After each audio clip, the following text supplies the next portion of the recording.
senga yo bikamwa, nazo senga yo bikamwa, nazo senga yo bikamwa. Wapio papa wapio papa wapio papa wapio toi de moi, Rabbi souviens-toi de moi, Yahweh souviens-toi de moi, Yahweh souviens-toi de moi. Oh, nakoimba nakoimba banana libota, banana mbula we bandinge nini, banana eloko apesi okolia lelo. Ne cherche pas ailleurs, réseau ezebele, comme la tina tongo eza raison, kokopé meza raison, kolate lamba. Alléluia, alléluia, oh chaka, alléluia.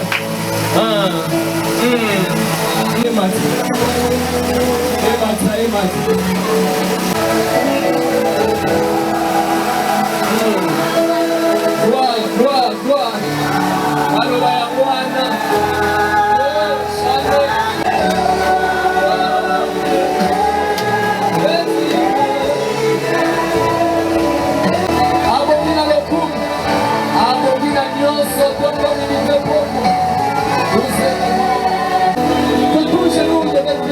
devant toi, et c'est ce qui est fait.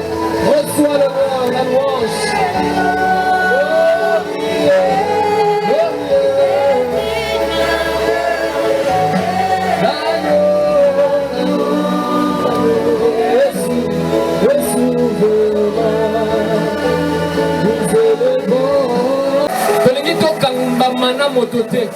On ne veut pas rester dans comment les choses doivent être faites. On doit rester dans comment tu veux te glorifier Jésus.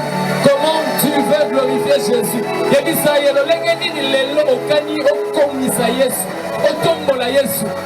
Prions, demandons au Saint-Esprit de prendre ce moment. Demandons au Saint-Esprit, comment tu veux glorifier Jésus ce soir. Et fais-le.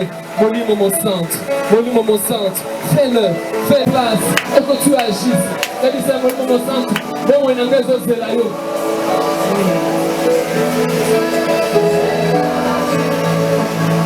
Le Fils.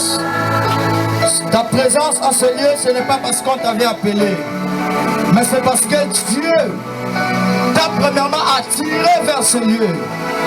Car ici, il y a Dieu. Je sens Dieu au milieu de nous. Je sens Dieu au milieu de nous. Je sens la présence de Dieu au milieu de nous. Je vais être possédé par ton esprit.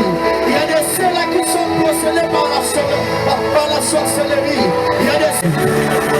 La sorcellerie dans Nzambe n'a pas encore les lots. Il y a beaucoup de simba vinamai.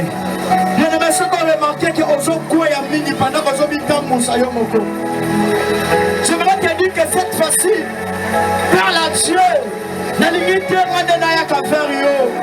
parce qu'elle a remarqué que ceux qui m'ont acceptent d'être emprisonnés, mais par le Saint-Esprit. J'accepte d'être condamné, mais par Dieu.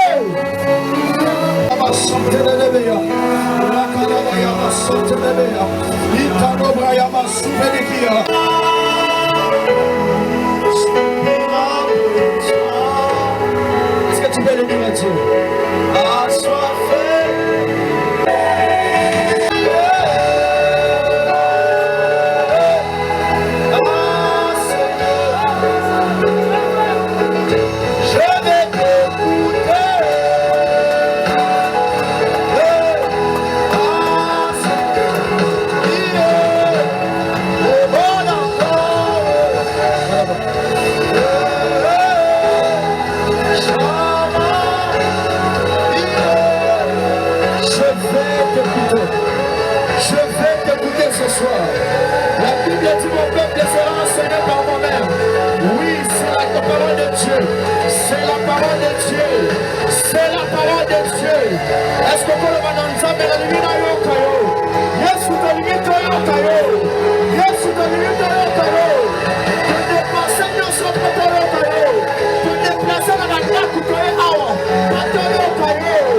Saint-Esprit. Merci Saint-Esprit. Merci Saint-Esprit. Est-ce que quelqu'un peut acclamer très fort pour la gloire de Dieu? Je n'attends pas tes acclamations. Est-ce que quelqu'un peut acclamer très fort pour la gloire de Dieu? J'aimerais le dire à Nimala pour que tu comprennes bien. Est-ce que tout le monde comprend que la nzambe na boko? Non. La manière d'acclamer, c'est comme si un député t'a demandé d'acclamer parce qu'il vient de postuler. Mais je ne me présente pas ici au nom d'un député. Je me présente ici au nom de Dieu. Voici les personnes qui ont compris ce sont levées. On n'acclame pas Dieu en étant assis. Est-ce que tu peux laisser ta chaise? J'aimerais que tu laisses ces choses à Dieu. Et que tu te lèves et que tu acclames. Ce que tu voulais aussi vous quitter devant Zambé. Ah oui, ce que tu voulais aussi vous quitter devant Zambé.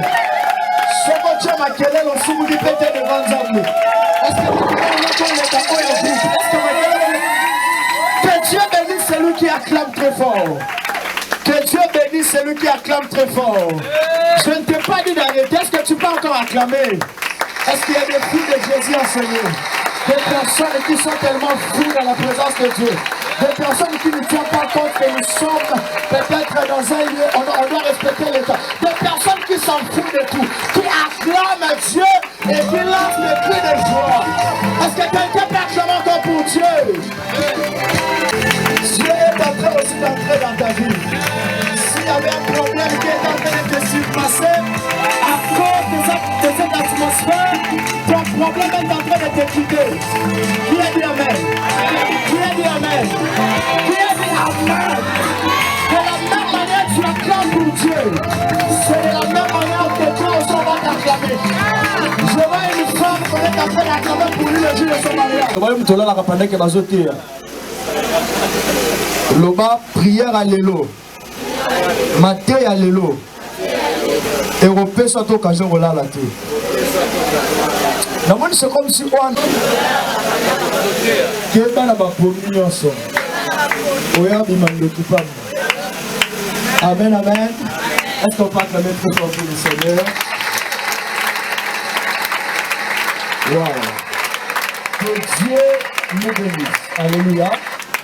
Alors, on va passer ce moment glorieux, écouter Dieu. Mais j'aimerais que de là où tu es, je te donne que 5 secondes. Est-ce que vous pouvez se sentir bien?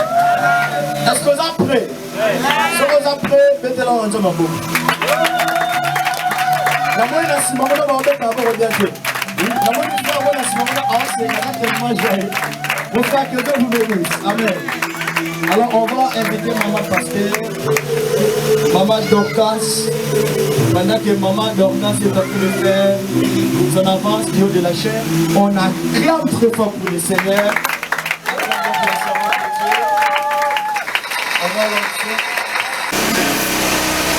Je suis vraiment dans la joie.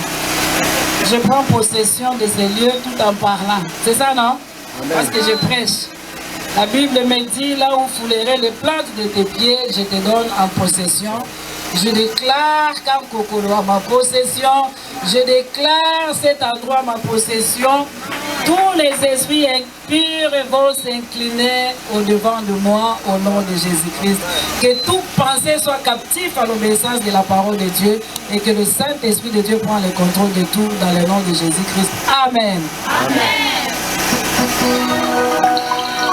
Tokangamiso. Je vais inviter la Pokolelo. Nakoti naka natonisa mi lesengo.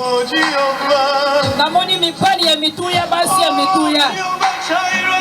Na yeko présenter mutu moko. Oya tali bisika yozo vanda te. Oya tali ndeko zo vanda te. Oya tali ndeko lataka te. Jova. Na yeko tali so mutu moko. Oya sala ke Dorcas banda kote ya lelo. Oya pesa nga valeur tango nazaki na valeur te. Oya lokotanga na putulu. Oya lokotanga na putulu. Onga nazaki mwasi. Nazoke ne kosomba mama tembele na kati ya bitame. Mwasi ya manevre ndaza liboso na yo. Mwasi wazali kokanga mipiku ya matembele na pondunda zo kolobela yo na pokwa lelo. Mwasi wazali kozanga kopo loso kolesa bana ndaza liboso na yo lelo. Est-ce qu'on combat na kondima pona koloba nzamba mama dokasa kosalela nga.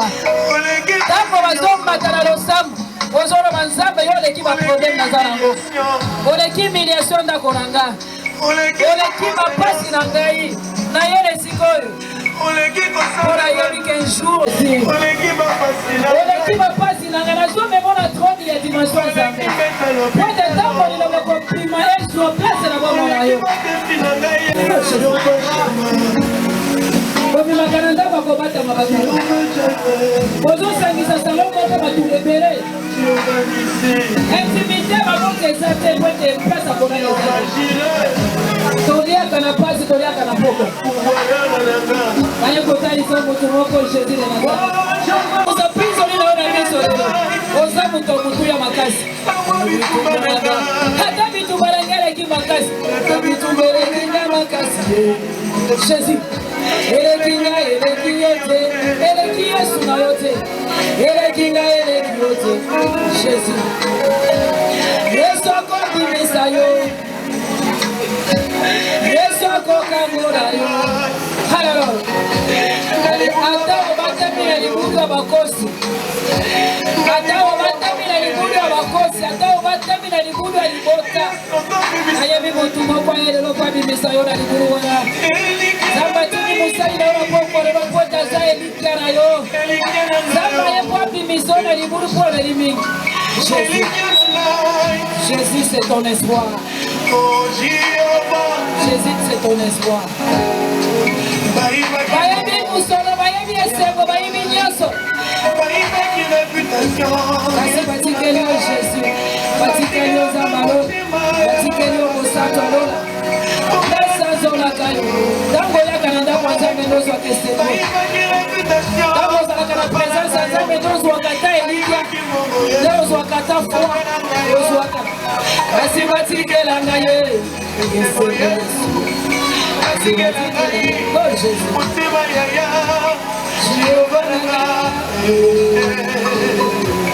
Jéhovah Papa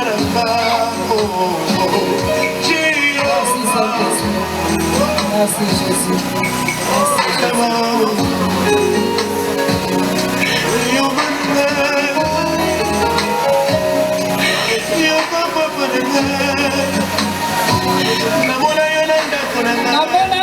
Tango nalingana kufa nga na mora yo ya mora za Elikia. Na mona yo tango bayemenye ngai, na mona ya to ya oyebisanga kolela te ba kusoma ya Jésus naza. Ya mona nazwa Elikia, ya mona nazwa eselo. Jésus. Bigisa jaenda na ngai. Mata ya babosata. Zambe. Oh, Zambe na lope. Zambarola. Renda sana fiki jamu, renda mulika malamu. Rafiki yangu baba, rafiki yangu baba, haleluya. Jehova, Kaza nikolo, jete na Mungu makazi. Amen. Amen. Amen. Kaza nesema kwa yambanga. Kaza unangai kazi. Kaza nesema eh? Amen. Kaza nesema. Amen. Kape kaza nesema makazi. Amen. Ya kozala maka. Lelo nde na yebi de kan ezala kamunene ndebo. Na mona akane to de ka kuna na buba. To ye doka tembo kamunene za awa. Tango na zokota. Oye bobandi kuna tosedile bako lisesika. Tango na kiti na muduka. Tango na bandi kokota. Ese ko bandi ko matanga makasi. Tango na bandi ko ya na bandi kokota bo. Na bandi ko yoke semo, na bandi ko yoke semo, na bandi ko yoke semo. Okoye bapona nini? Na zo yoke semo.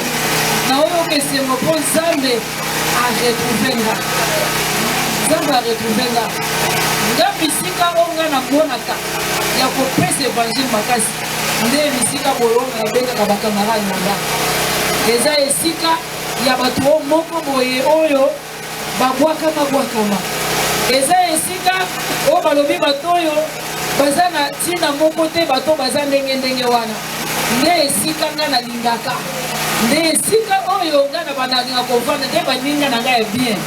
Alléluia. Quand je suis entré, j'étais entré, le Saint-Esprit est en train de me ramener. Dans mon faible commencement d'engagement. Dans mon faible commencement, en même temps la joie était en train de monter, en même temps la compassion de l'âme était en train de me monter. Je me suis retrouvé, j'ai dit Seigneur, waouh, je me suis retrouvé. Je me suis retrouvé. Ce n'est pas les lieux où il y a ma campagne, il y a pas limité, il y a pas nini. Il y a pas que c'est mon copain évangile pour la paix. Pour bango, babonga na bango. Bango baza na ba provision na bandako. Bango baza na ba dollar na banque. Bango baza na bango. Mais place ya kitoko nde yango yo. Place ya communion fraternelle nde yango yo. Place ya communion nde yango yo. Place ya mitema nde yango yo. Na yo que c'est pourtant on a vu vraiment, je vais donner les meilleurs de moi. Alléluia. Je vais donner les meilleurs de moi. Comment on a maman Dorcas? Comment on a maman Tabita? Je crois que la dernière semaine, il y a tant de possibilités, on a un mois, dès la copie, ça aussi pour témoignage là. Je vais te dire, et comment je suis devenu comme Dorcas Tabita. C'est quand tu vas comprendre. Et pour nous, vous allez laisser moi, vous allez l'ensemble de la casse. Notre thème, c'est jette les filets, parce qu'en toi, il y a la prière. Les autres, le compte à mon Seigneur, il dit, pour tout ça déjà dans les gars. Aujourd'hui, c'est l'introduction. Aujourd'hui, c'est l'introduction. Je vais commencer d'abord pour t'enseigner à comprendre. Tu vas jeter les filets. En toi, il y a la pierre. Et tout ça. Nyoso wana, yonde oza osana. Yonde aussi ma filet. Yonde okowaka filet. Yonde katina biloko nyonso, c'est-à-dire c'est l'homme qui est au centre. Aujourd'hui, je vais t'enseigner pour que tu découvres qui es-tu d'abord, ton identité. Tu es qui pour commencer à jeter le tout. Identité na yo ezali. Quelle est ta mission avant ton compte il y a jette les filets. D'abord, tu dois comprendre quelle est ton identité. Quelle est ton identité? Quelle est ton identité? Quelle est ta mission pour jeter le filet? Quelles sont les valeurs que tu as en toi pour jeter le filet? Tu as quelle valeur devant Dieu avant de jeter le filet? Tu dois d'abord te découvrir. Il faut nous se découvrir. Alléluia, Banakangoko. Il faut se découvrir. Omiye banazana no nani avant que tu aies mon sindo. Bilou pesa na kati nanga. Bonga moko naza nani. Nasibi eloko na maboko lobi file fila mweza nini. Il faut nous nasosola. Qui suis-je? Quelle est mon identité? Comment on est?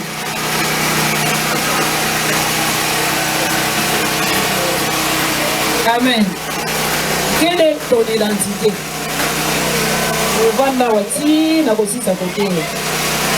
Tu es très jolie. Amen. Quelle est ton identité? L'identité n'a eu ça avant et après. Gai, comment on a Dorcas? L'identité n'a pas non? Dorcas Massa, c'est mon identité. Ce qu'on a de la couleur de Souka, identité à mon. Et ça, collectivité, village, maman nanga boye, papa nanga boye, abotami namba songolo, tout ça c'est ça l'identité. Bon mon papa identité non, on est en train de dialoguer ce soir. Papa comment nae? Ça c'est grave, waouh. Mon deuxième fils son nom c'est Ebenezer. Un serviteur de temps au thème, na hôtel ndenge na banda na komata na pebene na bangomba ti akokose la nzamba gagner les âmes. Si on le voit, ah, c'est petit ici, c'est comme Ebenezer. Mais Ebenezer est glissé dans le bon ndenge ni poisson na noki na makolo ya Yesu. Mais regarde un peu, donc son nom c'est Ebenezer. Maman na yona, il va donner le nom. Bon, il va donner, c'est ça, hein, son identité. Maintenant, est-ce que cette identité-là te permet d'exercer les noms que Dieu t'a donnés? L'identité que je suis Ebenezer, je suis et tout ça. Est-ce que Yango est Pessionbo? Alléluia. Est-ce que l'identité n'a pas et ça dit que Epesa yo mwasi? Identité aux anangowana. Est-ce que ça dit que aussi ma Bible? Identité aux anangowana. Est-ce que aussi ma micro n'est pas accompagné de son année? Tu dois comprendre quel il a eu. Alandi Bakamunyoso Yandoiwana. So Yandoiwana, Azaï beaucoup fait la mibane. Il est peut-être au Zokola. Parce qu'en réalité, à Zokola, il n'y a pas mal de choses pour hériter Kayango. Maintenant, dans l'ancien temps, au monde, on peut se convoquer à Kapingawana, on peut se convoquer à Zambawana, et tu vas voir que ça suit, ils ont suivre chemin à moto, ils ont suivre l'identité à moto, ils ont suivre ma caractère à moto, ils ont suivre ma cambamout. Ce qui est dans Zaki Koiba, au monde Moutouana, aïe, paix à Bandi Kosané, Koiba. Qu'est-ce qui fait ça? Ça, c'est la réalité spirituelle. Qu'est-ce qui fait que kalanda? Parce que tout est en centre. Tout est en Nakatabuko, Nabuko, Tobonda Mabongo, Tokela Mabongo. Si na mukanda ya Bible, à l'Ancien Testament, au monde Nakaka, Mabonda les enfants des uns, et pour les bonda et ça dit inceste, donc on va y avoir inceste, tout le monde a beau, papa tu vas guérir, et bandi na Bible. Tout ça c'est non, les noms. C'est les liens de sang qui se tirent de génération en génération. Maintenant que Jésus-Christ, Dieu lui-même il a regardé, il a dit non. Je ne peux pas laisser cet homme avec cette identité. Je ne peux pas laisser cet homme avec tout ce qui est en lui. Tout ça. J'aimerais moi Dieu me faire un homme pour manifester cet amour. Afin qu'il puisse maintenant jeter les filets et puis qu'il reconnaît qu'en moi il y a la pierre. Ça passe? Maintenant, Dieu a dit, il faut que j'envoie mon fils unique et le véritable, afin que puisse changer cette identité pour te montrer à l'ongwa guerrier, pour te montrer comme à l'ongwa kaka péché. Kuna na kaka bambis, bazaka na babirote. Allez-y comprendre la Bible. Au monde a les péchés, au monde a les guerriers, au monde a boy. Génération va député et Zara. Génération va tomber dans la directeur et Zara. Maintenant, il fallait que Dieu se fait un homme. Que Dieu te met à ta place pour dire non. Si je les laisse comme ça, et si la capote, il faut maintenant là se déguiser. Enfin, de changer cette identité. Pour changer cette identité, pour changer la condamnation que tu as, pour changer tout, le vrai prix, c'est au moyen du sang. Le vrai prix, c'est au moyen du sang. C'est pourquoi tu vois aujourd'hui, les occultistes, pour qu'ils trouvent un vrai pouvoir, il faut qu'ils sacrifient, il faut que les sangs coulent. C'est pourquoi tu vois, qui dort là? Bonjour là. Vous dormez? Comment il y a Malili, ça passe? Betana meilleure sur ma boue, les malades qui sont venus se rigoler. Les malades qui sont le malade soit ça vos conseils.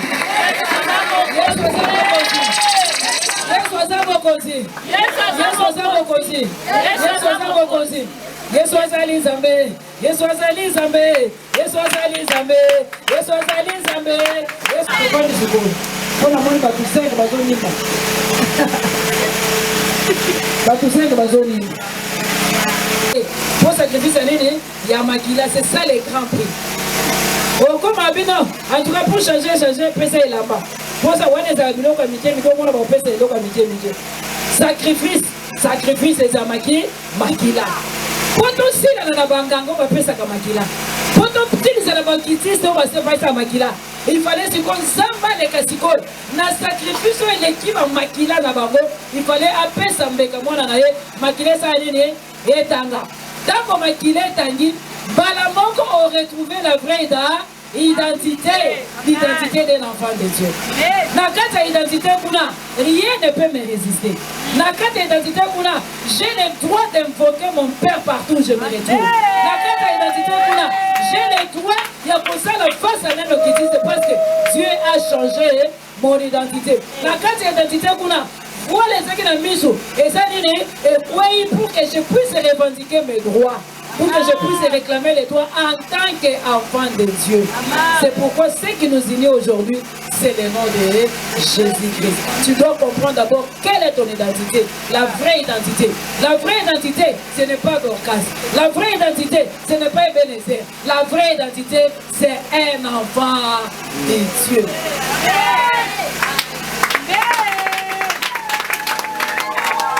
Cette vraie identité est l'enfant de Dieu. Une vraie identité. Identité, on a une identité, on a la boutique à la langue, on a mobilé à Wati. Et cette identité, ils ont fait ça accès jusqu'au ciel. L'identité d'un enfant de Dieu, c'est une identité où ils ont fait ça accès pour être éternité dans la lola. L'identité est Ebenezer, et Kosuka Awana Mokili. L'identité est Dorcas Masaka, et Kosuka Awana Mokili. Yamona Monaka, Moutouaza la Bombe Ebele, Adaza président de la République, Azali Crash à Koufi, Aza ministre, Azali Diabète à Koufi, Bombo na Babako na Nini, Aza na vraie identité. Mais la vraie identité, c'est un enfant de Dieu.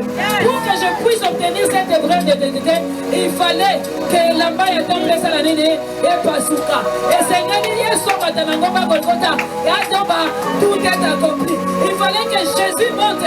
Alors, on n'a pas ces bénéfices. La commande de Kibete, et Seigneur, il va tchater et continuer à zoomer dans mon dos. Et Seigneur, il va tchater et continuer à zoomer dans mon dos. Pour tes bénéfices à se retrouver. Pour tes Dorcas à se retrouver. L'identité de l'enfant de Dieu. Frère, avec l'identité de l'enfant de Dieu, même si mon père m'abandonne, je suis fier parce que j'ai l'identité de Dieu. Avec l'identité de Dieu, même si ma mère m'abandonne, je suis très fier parce que j'ai l'identité céleste. Avec l'identité de Dieu, même si mes soeurs m'abandonnent, je suis très fier parce que j'ai l'identité céleste. Même si je manque un frein dans la poche, je marche tête haute, je marche comme l'enfant du roi des rois. Parce que j'ai l'héritage à moi, j'ai les choses cachées à moi, j'ai les filets à main, j'ai la pierre cachée à moi. Comme je me suis découvert, je marche tête haute parce que je suis enfant de Dieu. Toi qui es là, tu es là aujourd'hui, tu te plains parce que tu n'as pas encore compris ton identité. Tu te plains pour ton billet binanouté. Au billet binanouté. Au billet binanouté. Aux zones de la pose à Nimbo. Au billet binanouté. Aux zones de la pose au lien de l'autre. Au billet binanouté. Aux zones de la pose à Nimsala. Au billet binanouté. Au billet binanouté. Soko billet. Soko billet binanouté. Dans un lambeau. Mais les hommes, oh y'a le contact avec ton bébé. Un jour, les paniers circulent à moi. Panier, on est au fond de la main pour le bisou. Panier, on est au fond de la main un jour. Panier, on est au fond de la main un jour. Nako bimisa mutu. Nako bimisa mutu na libota nanga. Nako bimisa mutu na kati ya quartier. Bakota na koma nanga. Parce que identité ya mwana zambe za kati na ngai. Tu dois d'abord te découvrir. Quelle est ton identité? À partir d'aujourd'hui, tu n'es pas Abigail. À partir d'aujourd'hui, tu n'es pas Emmanuel. À partir d'aujourd'hui, tu n'es pas de la famille de Kassongo. À partir d'aujourd'hui, tu n'appartiens pas à la famille de Kayo. Tu n'appartiens pas à cette famille. Tu n'appartiens pas à cette famille. Attends, je vais te choquer. Si tu appartenais à cette famille, mais les motos koufaient là-bas. Ceux qui t'ont saccagé, mais les si tu appartenais à cette famille, mais aux yeux échecs, il n'y a pas eu échec. Tu es la mise à part de Dieu. Tu es la mise à part de Dieu. Parce que tu es ici en Seigneur ce soir. Parce que tu es venu écouter la parole de Dieu. Parce que tu es venu honorer Jésus de Nazareth. Tu es la mise à part. Tu es la mise à part. Comprends ton identité. Comprends ton identité. Ton identité c'est quoi? Tu es déjà, il a dit à la croix, tout est accompli. Abikabi peka makile sopani. Abikabi peka makile sopani. Mais yo sikoni omisosoni na kutima. Omisosoni na kutima. Eya na butu eya na mbo. Identité nanga. Je suis enfant de Dieu. Je suis la tête de nom la Dieu. Je suis le commencement de la fin.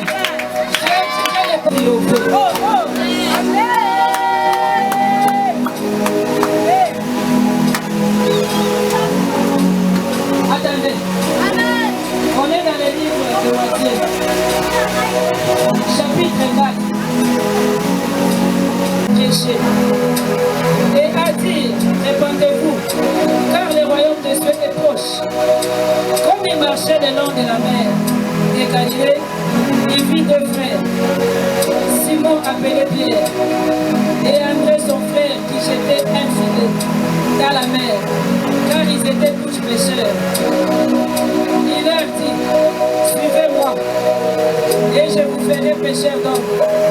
Aussitôt, il essaie de filer et suivait.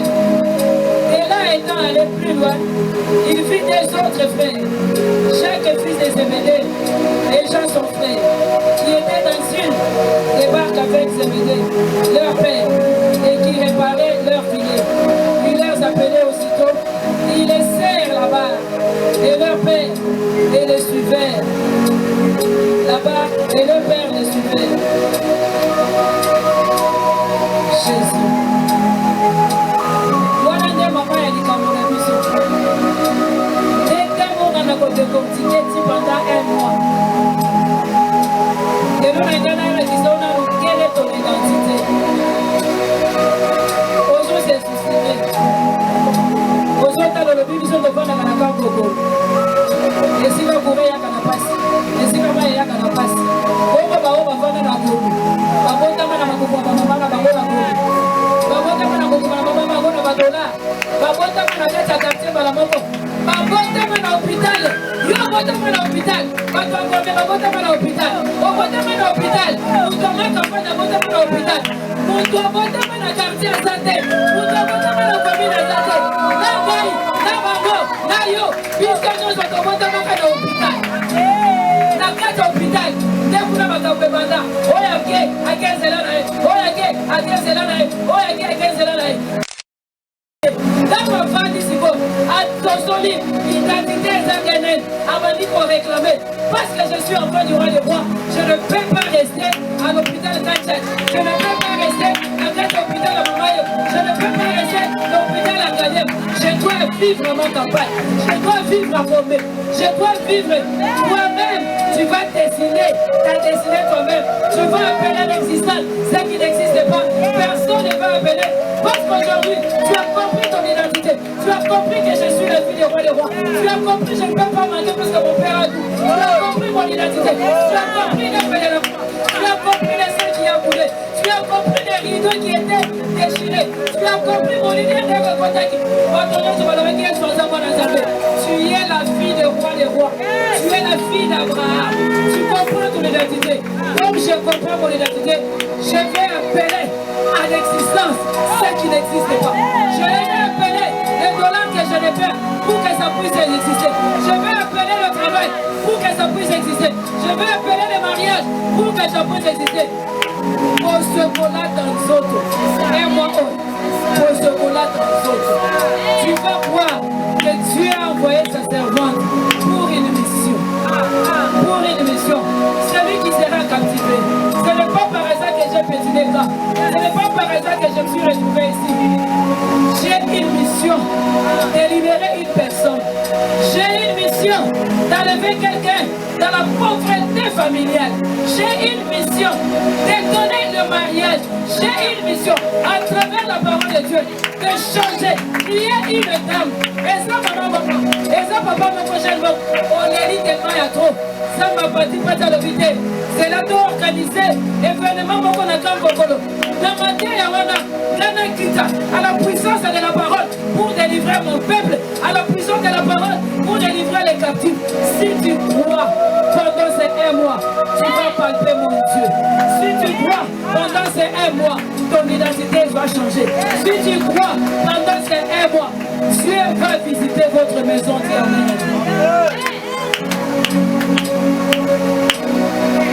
Ton identité. Découvre-toi. Tant qu'on va jouer un match, dans la ville, aux années, maman dit beaucoup. Tu es devant la femme. Raison que de la liberté. Au son à ma poitou, la mété. La caboli à mon aïebi mon à poitou. Aïebi mon maman t'aimé. La caboli à mon banque. Les jours où on a ce soleil qui est identité dans l'art. Les jours où on a sosolé que je suis enfant de Dieu. Les jours où je suis trop, c'est trop. Les jours où on a sosolé que pas ce Seigneur ici là. Les jours où on a sosolé que jamais. Là, on va aller de côté. La salle qui est na contacté sur comme Zindo. Na école sur comme ça, Babobo. La manie possible évidemment. La vie Seigneur, jusqu'à ce que tu vas me délivrer. Jusqu'à ce que tu vas opérer le miracle. Jusqu'à ce que tu vas changer mon destin. Jusqu'à ce que tu vas changer ma vie. Je ne te laisserai jamais. Je ne t'abandonnerai jamais. Change ma situation. Change ma situation. Change ma situation. Change la situation de ma famille. Change ma situation. Jusqu'à ce que je verrai ma délivrance. Prends conscience. Jésus. Change ma situation. Change ma situation. Jusqu'à ce que je verrai ma délivrance. Change ma situation, Jésus. Change ma situation. Alléluia.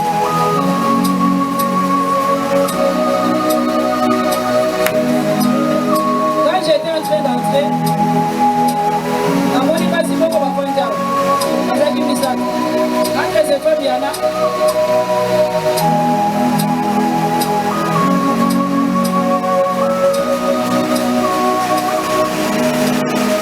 il y a 3 femmes.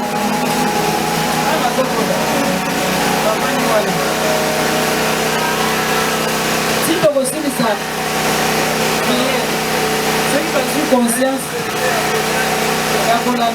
ils sont changer. Et ceux qui ont eu conscience, il n'y a pas quelque chose que je peux parler, mais c'est du haut de micro. Aïe, pour penser matin, à mon collègue que ça. Alléluia. Alléluia. Matanga moko moko yoka sango moko matanga moko désagréable. Nouvelle moko désagréable. Kaka ndenge yo koti nesika oyo. Indala la wane zolongwa. Indala le zolongwa. Matanga ekozala te. Amen. Amen. Esika awa tokobeta maboko tokodetruire molimo. Tokodetruire molimo na makasi. Cela ne va pas aller. Cela ne s'accomplira pas.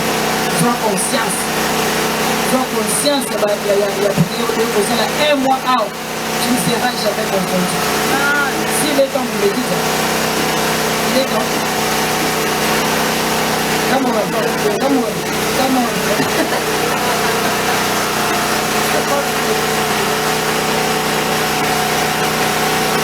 Maintenant, vous ne pouvez pas dire on vous va garder. C'est la bataille. Tu me vois là. Comment on a mal fait? Tu es une grande servante de Dieu. Très grande servante de Dieu. Aux âmes où ça, la femme de l'humain. Qu'est-ce que tu es? Une servante de Dieu. Tu as les dons qui sont cachés en toi.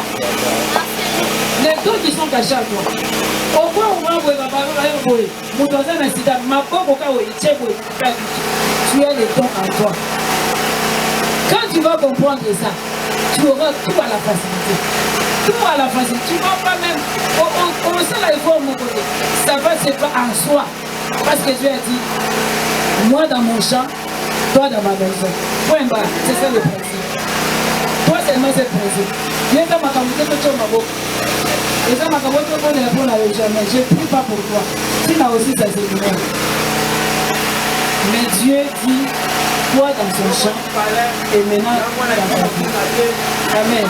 Je vais te laisser ma boque. Une grande servante de Dieu. C'est donc caché en toi. C'est donc caché en toi. Et puis tu as un cœur alors. Tu as un cœur alors. Tu fais que nous savons le Moutimala, pour les autres attaques. Ni dans le qui n'est pas. Tu vas découvrir ton identité. Et tout ça va plus loin de toi. Amen. Amen. C'est lui qui va suivre ses programmes. Au surtout aussi, moi, Misala, il y a un contrat, et pendant un contrat. Et pendant quand on va contrat, il pousse. Déjà, Dieu va bénir. Dieu va bénir seulement. Dieu va bénir ses peuples. Pendant les 1 mois, ça va pénir. Si tous les garçons, donc au moins, mon contrat, mon pas vite fait. Aujourd'hui, mon contrat est 2 semaines. Et Bali, il y a 2 semaines, pas il y a 1 mois. Il y a 1 mois, pas il y a 2 mois. Pas mal à mon petit calibre. Dieu va visiter son peuple ici. Il y a la grâce, tellement la grâce. Et Dieu est en train de me parler. Ah oui, ça me ma casse. Si le 28, pas tout ça, on va voter moi. Il faut déjà chercher. Ah oui, ça me ké. Les gens ont besoin de Dieu. Les gens ont besoin de Dieu. On va se sacrifier. 6 heures juste prière matinale. Qui comprend ça? 6 heures juste prière matinale, 7h30 aussi ici. Ma beaucoup ma casse, on prépare notre Dieu, notre journée avec Dieu. Bongoyo bongate. Bongoyo bongate. Réveille toi et n'angona kankokol. Bongoyo bongate. Découvre ton identité. Dieu est bon tellement. Dieu est merveilleux. Comme déjà, il y a des gens qui ont donc, pourquoi les gens qui ont tellement, pour le but, il y a une distraction. Voilà, c'est-à-dire comment on a une identité. L'identité, c'est moi dans Zambie. Donc, je ne peux pas coquer. Parce que parce que je suis enfant de Dieu. Comment toi tu découvres ton identité? La nuit tu ne parviens pas à dormir. Ce qu'on soit là boy, on va finir on a qui on a les athées. Ce qu'on est là boy, on est visité par les maris de nuit, les femmes de nuit. Non, l'identité céleste. Le corps c'est le feu. Quand elles viennent, c'est le feu. Parce que tu es enfant de Dieu. Osimbenga, Osimbimoto. Amen. Amen. Amen. Il est quelle heure? Comme ma bateau dans 20h. 19h, mais je dois arrêter à quelle heure? C'est ça. Au télémi, le col, c'est l'eau et la police, c'est la monnaie, mais pour les caca. On va faire les services. Je suis enfant de Dieu. L'identité d'un enfant de Dieu. C'est-à-dire, Nazan a droit d'appeler mon père Kasiko Père. Yotinga pour Nazan moi Nazan. Nazan a droit, il y a pour saigner nos copains à Sali. Pour que les copains ensemble merci. Aux autres, la va sujet à prière. Pour le ensemble merci. Pour le Bélinga la pourquoi le. Pour que moi, il a mis sur pour découvrir que Nazan moi Nazan. C'est-à-dire, dans mon saigner nos pour mon côté Nazan moi Nazan. Pendant qu'on s'embête. Mais l'autre qu'on s'embête pendant 8 minutes. Ozo sambe lozo banzambe merci. Ofongola monoko na ozo sambe lozo sambe banzambe merci. Merci Saint-Esprit de Dieu. Fongola monoko banda ko pesa nzambe merci. Oh Dieu. Ah. Jésus. Merci pour ton amour. Merci pour ta fidélité. Merci pour ton amour en Zambé. Merci pour Dieu de répéter. Dans la identité ensemble. Dans la identité ensemble. Merci Seigneur. Yoga, yoga, yoga, yoga. C'est bon, Bazoutina. C'est bon, Bazoutina, les potes à la Siko. Siko, il y a mis comme ça, moi, dans Zambé. Dans mon gars, dirige ma prière, il n'y a pas de bâtité. Espace où les hommes ont la limite que les tribunaux. Ce moment aussi, ma prière et supplication. Seigneur, change ma situation. Change mon identité. Change mon identité. Quand on a besoin, ce qu'on a besoin d'un bon gozo senga. Ce qu'on a besoin d'un loco senga. Pas ange bazan et sikahol. Ça bazan ça c'est non les aya kofongama. Tu es déjà disposé. Tu n'es pas venu en vain. Moutokoti dit comme Moutokoti pour ça melazate. Batala lo sambo, batala lo sambo. Batala lo sambo sambo sawat. Bakoni kotuna. Jésus de Nazareth.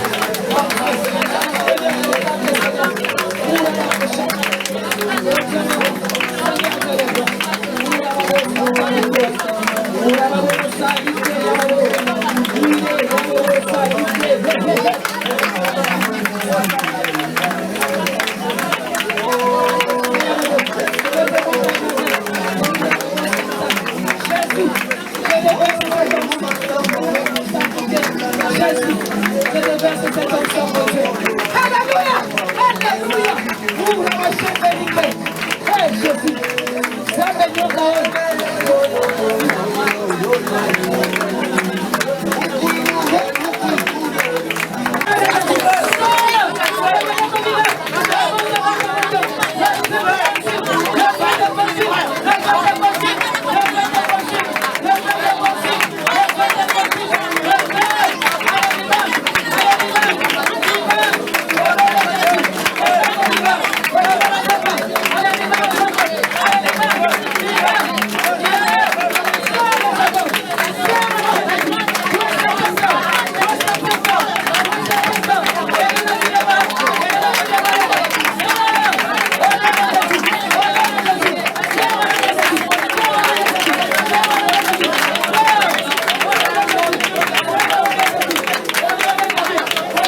Thank